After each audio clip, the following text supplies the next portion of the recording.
toda essa jornada com esses problemas emocionais começaram lá atrás, antes do meu nascimento já. A minha mãe conta que quando ela disse para o meu pai que ela estava grávida, meu pai simplesmente sumiu. E a gente morava num bairro muito pobre depois que eu nasci. E só depois do terceiro DNA que ele foi me assumir. E quando isso aconteceu, a gente saiu lá da periferia de São Paulo e foi morar no bairro mais nobre da cidade. Eu fui estudar no melhor colégio, eu fiz os melhores cursos e quem assumiu a minha paternidade mesmo foi o meu avô, pai do meu pai. Eu tive a infância que toda criança merecia ter. Só que essa infância ela foi interrompida aos 13 anos, quando meu avô morreu. Eu não tinha mais aquela vida boa e gostosa que uma adolescente, uma pré-adolescente merecia ter. E aí começou uma história com bastante problema. A gente estava com problemas financeiros graves e lá começou a minha tristeza. Porque eu não podia dizer de onde eu vim, eu não podia dizer quem eu era, mas mesmo assim, com bastante ajuda da minha mãe, eu consegui ingressar numa faculdade, eu consegui fazer uma faculdade de jornalismo e quando eu me formei, eu fiquei grávida. E aí o Felipe veio. O Felipe veio para mudar um monte de coisa na minha vida. O Felipe veio para me dar um chacoalhão, na verdade. Eu deixei a minha profissão para poder cuidar do Felipe. Eu vivi dentro de um relacionamento tóxico, muito tóxico. Eu desenvolvi uma fobia social muito grande. Eu não conseguia conversar com as pessoas, porque eu tinha medo que as pessoas me julgassem pela minha história, pelo fato de eu ter crescido sem pai. Eu comecei a tomar remédios antidepressivos, eu comecei a desenvolver um ciúmes muito doentio, porque se o meu pai lá atrás, o meu elo de segurança havia me abandonado, eu imaginava que nenhum homem no mundo ficaria comigo. Depois veio a Olivia veio de um outro relacionamento, veio em meio a um monte de contratempos, mas foi recebida com muito amor e eu sustentei esse relacionamento abusivo. Então eu me lembro que eu não saía de casa porque eu tinha medo de ser traída na internet enquanto eu estivesse na rua, enquanto eu fosse tomar um sorvete. Eu vivi por muito tempo dentro de casa, à mercê do relacionamento e fazendo tudo para o outro e esquecendo completamente de mim. E aí, além da fobia social, veio a depressão. Eu cheguei a morder um celular meu por conta de ciúmes e eu quebrei os 2 dentes da frente. Eu cheguei a me cortar, eu cheguei a me automutilar por causa de ciúmes. E foi muito difícil essa fase. Eu morava numa casa que eu não gostava.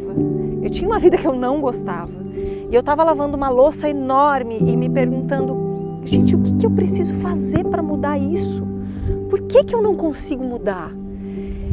E naquele dia, eu dei o basta. Naquele dia eu disse, quem vai mudar isso aqui sou eu. Eu não vou mais esperar que o outro mude por mim, sou eu.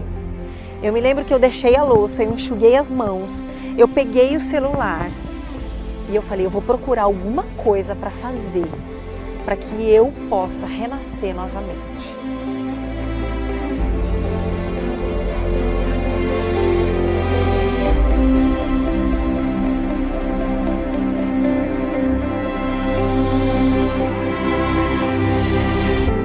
E ali, buscando no celular, eu achei um curso de autoconhecimento que achei que tinha a ver comigo. Eu falei, eu vou fazer isso aqui. E aí eu pedi um empréstimo. Fiz o empréstimo e comecei a fazer o curso. E em pouco tempo eu percebi que a minha vida começou a ficar mais leve. E foi um desenvolvimento, eu comecei a me sentir melhor, eu comecei a me sentir mais segura. E aí eu fui fazer um outro curso. Eu comecei a conseguir sair de casa sozinha, tomar um sorvete sozinha, levar o Felipe para passear. Eu me lembro que eu coloquei a Olivia no carrinho, a Olivia era pequena e eu dei uma volta no quarteirão com a Olivia. E eu cheguei em casa e não estava pesado. Eu comecei a acreditar mais em mim. E teve um dia que eu me olhei no espelho e eu disse, eu sei quem eu sou. E eu gosto de ser quem eu sou. E quando eu comecei a conversar com outras mulheres sobre o meu desenvolvimento, a minha mudança, elas começaram a perceber. E eu me lembro que as minhas amigas começavam a me ligar para me pedir conselhos. Marcele, como que você conseguiu fazer isso? Como que você fez para mudar aquilo? E eu pensei, peraí, eu posso fazer mais? A minha missão era ajudar mulheres que passaram pelos mesmos problemas que eu passei a se reconstruírem. E aquela menina de 18 anos que queria ter um programa no sofá com um monte de mulheres, estava realizando o sonho em outro formato. E eu fiz mais um empréstimo. E eu me lembro que a minha mãe disse, você vai fazer mais um empréstimo e pagar tudo isso em mais um curso? E pela primeira vez eu respondi sim, porque eu acredito em mim. Eu estudei muito. Eu foquei muito, eu me empenhei muito. E tudo que eu desenvolvi, não foi só eu que desenvolvi, que eu estudei, que eu ouvi. Eu apliquei em mim, porque aplicando em mim, eu poderia aplicar no outro. Acredito que o fato mais inesperado foi quando, antes de terminar um dos cursos de formação, o meu professor me chamou para ingressar na equipe dele. E o dia que ele me ligou, um cara super famoso, um cara que tem 20 anos de história, o dia que ele me ligou e disse, tu quer trabalhar na minha equipe? Era como se ele estivesse dando um pirulito colorido para uma criança. E eu disse, uau, é o caminho. Eu sou foda, eu posso fazer mais.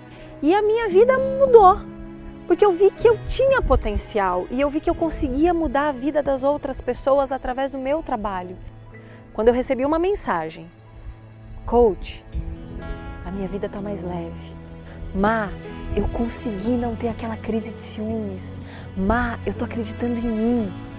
Aquilo pra mim era como se eu estivesse recebendo o Oscar. E na época eu ainda morava naquela casa que eu não gostava. E eu me lembro que para fazer sessão com as minhas clientes, eu entrava no quarto das crianças, eu afastava a cômoda, eu sentava no chão e eu fazia sessão. E eu pedia para o Felipe cuidar da Olivia para mim. A Olivia era pequena e eu me lembro que ele pegava várias almofadas e ele fazia uma barreira na porta para que a Olivia não fosse na porta e não batesse na porta e não atrapalhasse. E em pouco tempo eu consegui sair daquela casa. E fui morar numa cobertura. E no segundo andar eu fiz o meu escritório. Hoje eu tenho a vida que eu gosto. Eu desenvolvi o meu treinamento. Eu fui atrás. E eu entendi que a minha missão é essa, para cuidar dessas mulheres, para pegar na mão dessa mulher e soltar só a hora que ela disser para mim, agora solta que eu tô bem. Esse é o meu trabalho, essa é a minha missão. E essa vida que eu tenho hoje é uma vida leve.